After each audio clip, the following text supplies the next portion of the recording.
मैली चादर ओढ़ के कैसे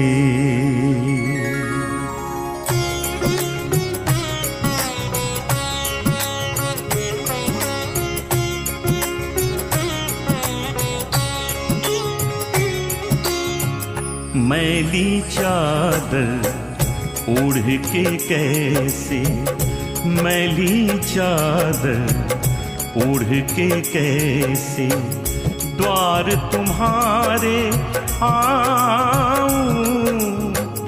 हे पावन परमेश्वर मेरे मन ही मन शर्माऊं। मैली चादर ओढ़ के कैसे मैली चादर ओढ़ के कैसे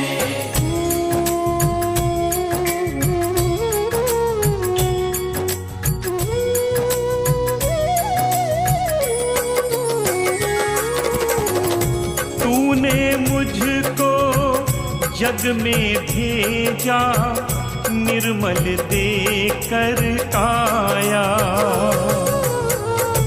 आकर के संसार में मैंने इसको दाग लगाया।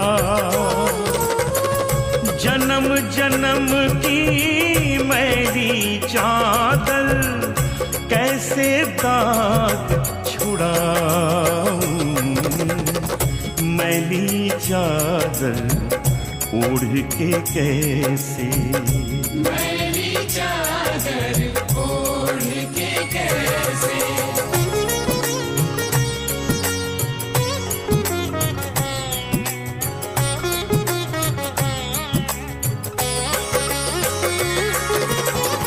निर्मल वाणी पाकर मैंने नाम न तेरा गाया। नैन मूंद कर हे परमेश्वर कभी न तुझको ध्याया। मन वीणा की तारे टूटी अब क्या गीत सुनाऊं। मैली चादर ओढ़ के कैसे मैली चादर ओढ़ के कैसे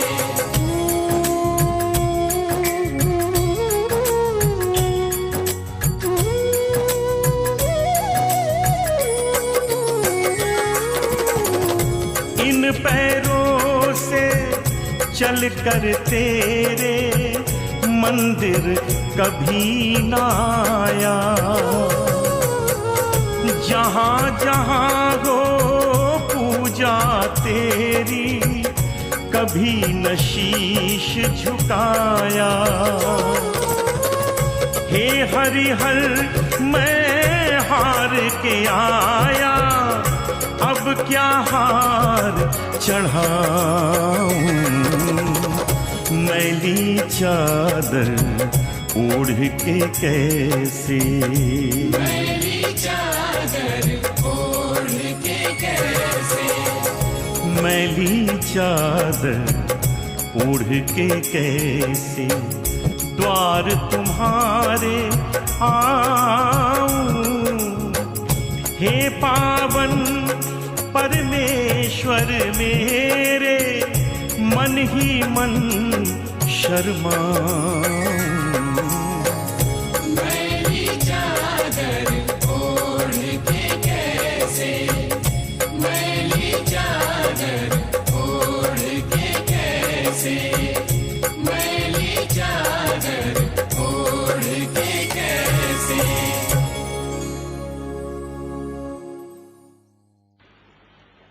फ्रेडरिक नीत्शे ने कहीं कहा है कि मैं केवल उस परमात्मा में विश्वास कर सकता हूं जो नाच सकता। उदास परमात्मा में विश्वास करना केवल बीमार आदमी का लक्षण। बात में सच्चाई है। तुम अपने परमात्मा को अपनी ही प्रतिमा में ढालते हो। तुम उदास हो, तुम्हारा परमात्मा उदास होगा। तुम प्रसन्न हो, तुम्हारा परमात्मा प्रसन्न होगा। तुम नाच सकते हो तो तुम्हारा परमात्मा भी नाच सकेगा। तुम जैसे हो वैसा ही तुम्हें अस्तित्व दिखाई पड़ता है। तुम्हारी दृष्टि का फैलाव ही सृष्टि है।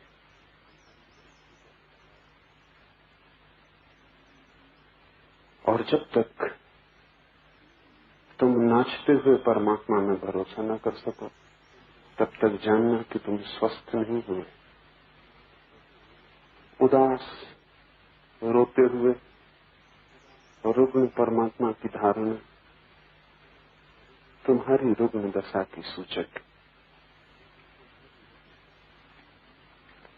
पहला सूत्र है आज का, आत्मा नर्तक है। नर्तन के संबंध में कुछ और बातें समझें। नर्तन अकेला ही एक कृत्य है जिसमें कर्ता और कृत्य बिल्कुल एक हो जाते। कोई आदमी चित्र बनाए तो बनाने वाला अलग और चित्र अलग हो जाता। कोई आदमी कविता बनाए तो कवि और कविता अलग हो जाती।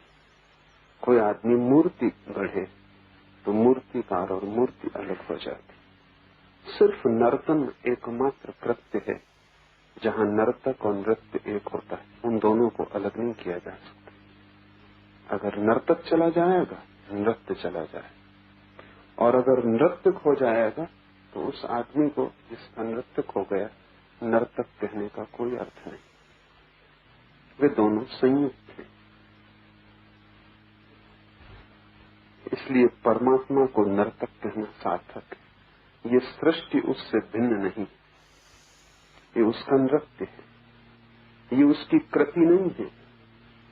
ये कोई बनाई हुई मूर्ति नहीं है कि परमात्मा ने बनाया और वो अलग हो गया। प्रतिपल परमात्मा इसके भीतर मौजूद है। वो अलग हो जाएगा तो नर्तन बंद हो जाएगा।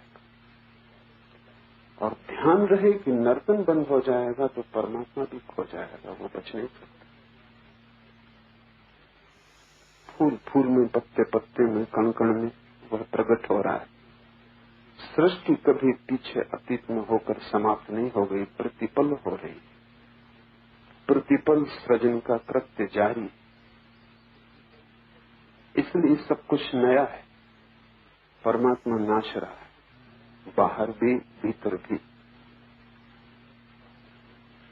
आत्मा नर्तक है। इसका अर्थ है कि तुमने जो भी किया है, तुम जो भी कर रहे हो और करोगे, वो तुमसे भिन्न नहीं, वो तुम्हारा ही खेल।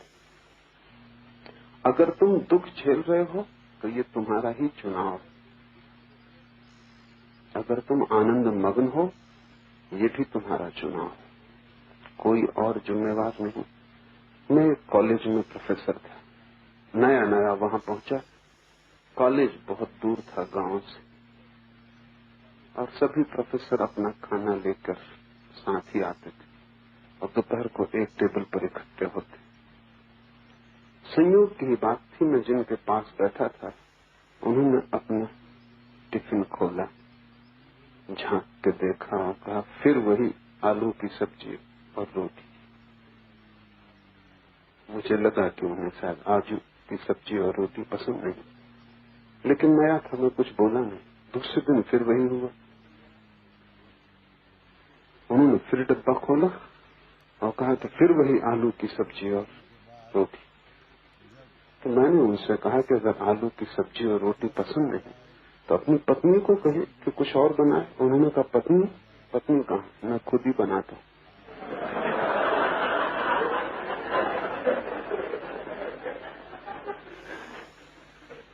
यही तुम्हारा जीवन। कोई है नहीं। हंसो तो तुम हंस रहे हो, रो तो तुम रो रहे हो। जिम्मेवार कोई भी नहीं। ये हो सकता है कि बहुत दिन रोने से तुम्हारी रोने की आदत बन गई हो और तुम हंसना भूल गए हो। ये भी हो सकता है कि तुम इतने रोए हो कि तुमसे अब कुछ और करते बनता नहीं, अभ्यास हो गया। ये भी हो सकता है कि तुम भूल ही गए, इतने जन्मों से रो रहे हो कि तुम्हें याद ही नहीं कि कभी ये मैंने चुना था रोना। लेकिन तुम्हारे भूलने से सत्य नहीं असत्य होता। तुमने ही चुना है, तुम ही मालिक हो, और इसलिए जिस क्षण तुम तय करोगे उसी क्षण रोना रुक जाएगा। इस बोध से भरने का नाम ही कि मैं ही मालिक हूं, मैं ही सृष्टा हूं, जो भी मैं कर रहा हूं उसके लिए मैं ही जिम्मेवार हूं, जीवन में क्रांति हो जाती। जब तक तुम दूसरे को जिम्मेवार समझोगे तब तक क्रांति असंभव, क्योंकि तब तक तुम निर्भर रहोगे। तुम सोचते हो दूसरे तुम्हें दुखी कर रहे, तो फिर तुम कैसे सुखी हो सकोगे? असंभव, क्योंकि दूसरों को बदलना तुम्हारे हाथ में नहीं। तुम्हारे हाथ में तो केवल स्वयं को बदलना है। अगर तुम सोचते हो कि भाग्य के कारण तुम दुखी हो रहे हो, तो फिर तुम्हारे हाथ के बाहर हो गई बात। भाग्य को तुम कैसे बदलोगे? भाग्य तुमसे ऊपर। और तुम अगर सोचते हो तुम्हारी विधि में ही विधाता ने लिख दिया है जो हो रहा है, तो तुम एक परतंत्र यंत्र हो जाओगे, तुम आत्मवान न रहोगे। आत्मा का अर्थ ही यह है कि तुम स्वतंत्र हो, और चाहे कितनी ही पीड़ा तुम भोग रहे हो, तुम्हारे ही निर्णय का फल। और जिस दिन तुम निर्णय बदलोगे उसी दिन जीवन बदल जाएगा। फिर जीवन को देखने के ढंग पर सब कुछ निर्भर करता है। मैं मुल्ला नसरुद्दीन के घर में मेहमान था। सुबह बगीचे में घूमते वक्त अचानक मेरी आंख पड़ी, देखा कि पत्नी ने एक प्याली नसरुद्दीन के सिर की तरफ फेंकी। लगी नहीं सिर में, दीवार से टकरा के चकनाचूर हो गई। नसरुद्दीन ने भी देख लिया कि मैंने देख लिया है, तो वो बाहर आया और उसने कहा, क्षमा करें, आप कहीं कुछ और न सोच लें, हम बड़े सुखी। ऐसे कभी कभार पत्नी चीजें फेंकती है, मगर इससे हमारे सुख में कोई भेद नहीं पड़ता। मैं थोड़ा हैरान हुआ। मैंने पूछा, थोड़ा विस्तार से कहो। तो उसने कहा, अगर उसका निशाना लग जाता है तो वो खुश होती है, और अगर चूक जाता है तो मैं खुश होता हूं। वैसे हमारी खुशी में कोई भेद नहीं पड़ता है। और कभी कभी निशाना लगता है, कभी कभी चूकता, हम दोनों खुश हैं। जिंदगी को देखने के ढंग पर निर्भर करता है। तुम ही बनाते हो, फिर तुम ही देखते हो, फिर तुम ही व्याख्या करते हो। तुम बिल्कुल अकेले हो। तुम्हारे संसार में कोई दूसरा कभी प्रवेश नहीं करता, प्रवेश कर भी नहीं सकता। कोई प्रवेश भी करता है तो वो तुमने ही आज्ञा दी। इससे एक कठिनाई है, इसीलिए तुम इसे भूले हुए हो। कठिनाई यह है कि यह अनुभव करना कि मैं ही जिम्मेवार हूं, तब तुम दुखी न हो सकोगे। और अगर दुखी होना चाहते हो तो शिकायत न कर सको।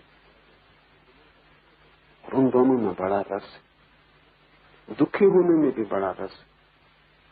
क्योंकि जब तुम दुखी होते हो तब तुम शहीद होते हो। शहीदगी का बड़ा मजा है। जब तुम दुखी होते हो तब तुम सहानुभूति मांगते हो। सहानुभूति में बड़ा रस है। इसलिए तो लोग अपने दुख की कथा एक दूसरे को बढ़ा चढ़ा के सुनाते रहते। क्या कारण होगा कि लोग दुख की इतनी कथा सुनाते रहते? कोई सुनना भी नहीं चाहता। कौन उत्सुक है तुम्हारे दुख में? और दुख की बातें सुन के दूसरा भी उदास ही होगा। कोई दूसरे के जीवन में फूल तो नहीं खिल जाएंगे। लेकिन तुम सुनाए जा रहे हो, और दूसरा तभी तक सुनता है जब तक उसे आशा रहती कि तुम भी उसकी सुनोगे, अन्यथा वो खिसक जाए। तुम उन्हीं आदमियों को कहते हो कि उबाने वाले हैं, जो तुम्हें बोलने का मौका ही नहीं देते। तो एक समझौता है, तुम हमें उबाओ, हम तुम्हें उबाएं। तुम अपने दुख की कथा कह के हमें परेशान करो, हम अपने दुख की कथा कह के तुम्हें परेशान करें और बराबर हो जाएं।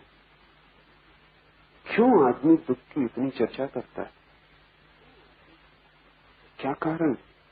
सहानुभूति की अपेक्षा रखता है। दुख की बात करेगा तो कोई पुचकारेगा, सहलाएगा, कोई कहेगा कि बड़े दुखी हो। दूसरे का प्रेम मांग रहे हो तुम दुख के द्वारा, इसलिए दुख में तुम्हारा बड़ा इन्वेस्टमेंट है, उसमें तुमने बहुत अपनी संपत्ति लगाई।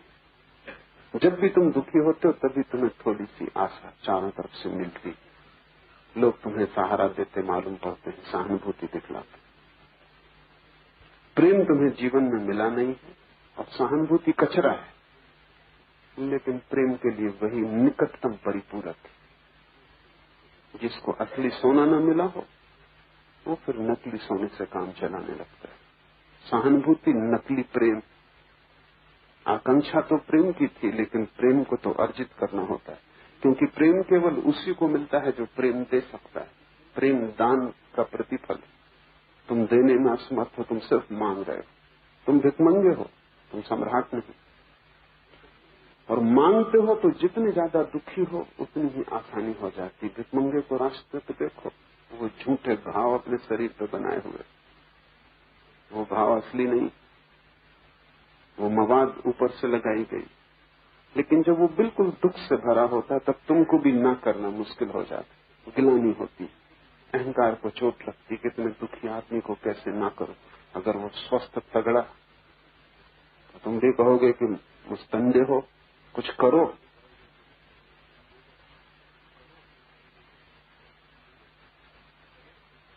कुछ कमाओ, कमा सकते हो। लेकिन दुखी आदमी को देख के तुम बोल नहीं पाते, तुम्हें सहानुभूति दिखानी ही पड़ती, चाहे झूठी ही सही। इसलिए तुम दुख को पकड़े हो क्योंकि तुम्हें प्रेम नहीं मिला। जिसको प्रेम मिला है जीवन में वो आनंदित होगा, वो आनंद को पकड़ेगा, दुख को नहीं। दुख पकड़ने जैसा नहीं। फिर तुम्हें सुविधा है शिकायत करने में, क्योंकि जब भी तुम कहते हो दूसरे तुम्हें दुखी कर रहे हैं तब जिम्मेवारी का बोझ हट जाता है। और जब मैं तुमसे कहता हूं और सारे शास्त्र तुमसे कहते हैं, सारे बुद्ध पुरुषों ने एक ही बात कही है कि तुम ही जिम्मेवार हो, कोई और नहीं, तब बड़ा बोझ मालूम पड़ता है। सबसे बड़ा बोझ तो ये मालूम पड़ता है कि अब शिकायत तुम किसी पर फेंक नहीं सकते। और उससे भी बड़ा बोझ इस बात का पड़ता है कि तुम सहानुभूति किससे मांगोगे अगर तुम ही जिम्मेवार हो। और भी गहरे में ये कठिनाई खड़ी होती है कि अगर तुम ही जिम्मेवार हो तो बदलाहट की जा सकती, और बदलाहट करना एक क्रांति, एक रूपांतरण से गुजरना है। तुम्हारी पुरानी आदतें हैं वो सभी तोड़नी होगी, तुम्हारा एक पुराना ढांचा है वो सभी गलत है। अब तक तुमने जो मकान बनाया है वो पूरा का पूरा नर्क है, लेकिन तुमने ही बनाया है, चाहे कितना ही बड़ा बना लिया हो, उसे पूरा गिराना पड़ेगा। अतीत का सारा श्रम व्यर्थ जाता मालूम पड़ता है। इसलिए तुम इस सत्य से बचने की कोशिश करते हो, लेकिन जितने तुम बचोगे उतने ही तुम भटकोगे। पहली बात समझ लो कि तुम ही केंद्र हो अपने अस्तित्व के, कोई जिम्मेवार नहीं। और कितना ही बोझ मालूम पड़े, लेकिन तुम ही जिम्मेवार हो, इस सत्य को अगर स्वीकार कर लोगे तो जल्दी ही सारे दुख खो जाएंगे। क्योंकि एक बार ये साफ हो जाए कि मैं ही बना रहा हूं अपना खेल, तो मिटाने में कितनी देर लगती, तब कोई दूसरा नहीं। और फिर अगर तुम दुख में ही रस लेना चाहते हो तो तुम्हारी मर्जी, लेकिन फिर शिकायत करने का कोई कारण नहीं। अगर तुम संसार में ही भटकना चाहते हो तुम्हारी मौज, अगर तुम नरक ही जाना चाहते हो तो तुम्हारा चुनाव, लेकिन फिर शिकायत का कोई कारण नहीं। तब तुम प्रसन्नता से दुख में जियो। ये सूत्र इसी अर्थ में बड़े कीमती हैं। पहला सूत्र है आत्मा नर्तक है। तुम्हारे कृत्य और तुम्हारा अस्तित्व अलग अलग नहीं। तुम्हारे कृत्य तुम्हारे ही अस्तित्व से निकलते, जैसे नृत्य निकलता है नर्तक से। और नर्तक अगर चिल्लाने लगे कि मैं इस नृत्य से परेशान हूं, मैं इसे नहीं करना चाहता, तो तुम क्या कहोगे? तुम कहोगे रुक जाओ, ठहर जाओ। कौन तुमसे कहता है कि नाचो?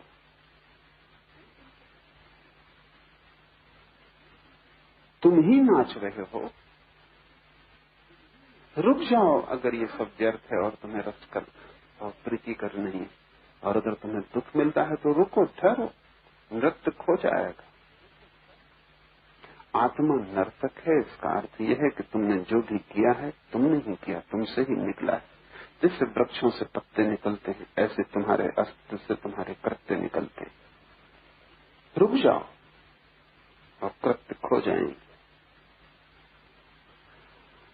और दूसरी बात समझ लेनी जरूरी है, आत्मा नर्तक है। अगर तुम्हारे दुख के नृत्य को, इस विषाद और संताप से भरे जीवन को तुम रोक दोगे, तो नर्तन तो नहीं रुकेगा, नर्तन का रूप बदलेगा। क्योंकि नर्तन तो रुक ही नहीं सकता, वो तुम्हारे जीवन का अंग है, वो तुम्हारा स्वभाव है। नाचते तो तुम रहोगे ही, लेकिन तब आंसू नहीं होंगे, मुस्कुराहट होगी। तब तुम्हारे नृत्य में एक गीत होगा, एक पुलक होगी, एक आनंद होगा, एक हर्षोन्माद होगा, एक मस्ती होगी। अभी तुम्हारा नृत्य नारकी, तब स्वर्गीय होगा। मुसलमान फकीर हुआ इब्राहिम, कभी सम्राट था, फिर फकीर हुआ। वो भारत यात्रा पर आया था और उसने एक साधु को पूछा, क्योंकि साधु उदास दिखा। अक्सर साधु उदास होते, क्योंकि उनकी जिंदगी का रस उनकी गृहस्थी में था, कोई दूसरा रस वो जानते नहीं, और गृहस्थी छोड़ बैठते, सब रस खो जाते। दुखी भला न हो, लेकिन उदास होते। दुख और उदास में थोड़ा फर्क है। दुख का अर्थ है कि उदासी में एक तीव्रता है, उदासी में भी एक जोर खरोश है, उदासी में एक बाढ़। दो तरह की बाढ़ होती, एक दुख की बाढ़ होती है, एक सुख की बाढ़ होती। एक जब तुम उदासी से इतने भर जाते हो कि आंसू बहने लगते हैं, एक जब तुम खुशी से इतने भर जाते हो कि आंसू बहने लगते हैं। दोनों बाढ़। जब कोई आदमी संसार को छोड़कर भाग जाता है क्योंकि उसे लगता है यहां दुख है, तो यहां सुख है वो भी छूट जाता, तब वो उदास हो जाता। कोई बाढ़ नहीं आती, न सुख की न दुख की। तुम अपने साधुओं को, सन्यासियों को जाकर देखो, वे मुर्दा हैं, जिससे जीते जी मर गए। नर्तन जैसे बंद हो गया है, दुख को तो छोड़ भागे हैं, साथ में सुख भी छूट गया, क्योंकि वहीं सुख भी दिखाई पड़ता था। उनकी आशा ये थी कि जब वो दुख को छोड़ के भाग जाएंगे तो सुख ही सुख बचेगा। यही भूल है। संसार में दुख है, वहां सुख भी है। तुम सुख को तो बचाना चाहते हो, दुख को छोड़ना चाहते हो। दुख को छोड़ के भागते हो, सुख भी छूट जाते।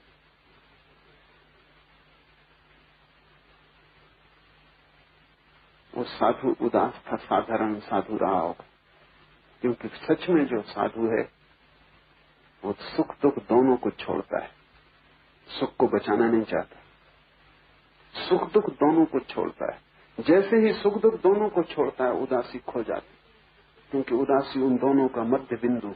जब तुमने दोनों ही छोड़ दिए तो मध्य बिंदु भी खो जाता है, और तब एक नई आयाम की यात्रा शुरू होती, जो आनंद, शांति, निर्वाण, जो भी नाम हम देना चाहते हैं।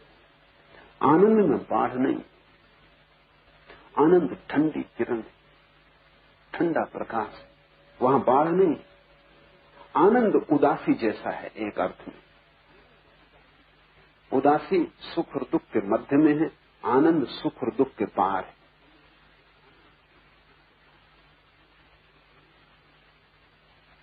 उदासी होती है अंधकार की, जहां सब शिथिल हो गया, मृत्यु की, जहां सब आलस्य में पड़ गया। आनंद एक सतेज अवस्था है जागृति की, लेकिन न वहां सुख है न दुख है। इस संबंध में आनंद भी उदासी जैसा है, वहां न सुख है न दुख है। वहां प्रकाश तो है, लेकिन प्रकाश सुख जैसा नहीं, क्योंकि सुख के प्रकाश में भी तीव्रता होती है और पसीना आ जाता है। सुख से भी लोग इसीलिए थक जाते हैं। तुम ज्यादा देर सुखी नहीं रह सकते, क्योंकि सुख थकाएगा, उसमें त्वरा है, तीव्रता है, बुखार है। अगर तुम रोज रोज लॉटरी मिलने लगे, तुम मरोगे, तुम जिंदा ना बचोगे।